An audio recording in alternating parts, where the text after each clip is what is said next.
Operate करना है। इसमें 3 प्रकार की सेटिंग है, अपसेटिंग वे, अपसेटिंग प्रेशर और रोटरी स्विच करंट।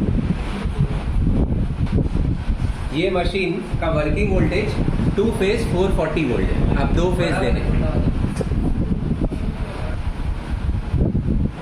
अभी हम एक 10 mm का कॉपर रॉड वेल्ड करेंगे, जिसमें ये अपसेटिंग वे हम लोग सेट कर रहे हैं नंबर 4 पे।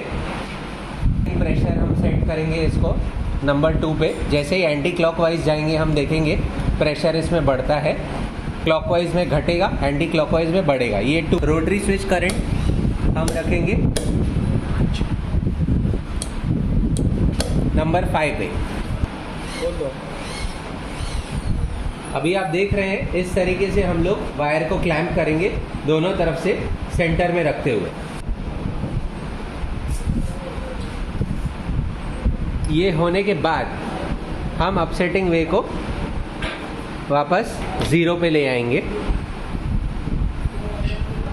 इसके बाद ये रेड कलर का पुश बटन हमको दबा के रखना है तब तक जब तक ये वेल्डिंग ऑटोमेटिकली कट ऑफ ना हो जाए। वेल्डिंग होने के बाद ऑटो कट ऑफ होगा, बीच में स्विच नहीं छोड़ना।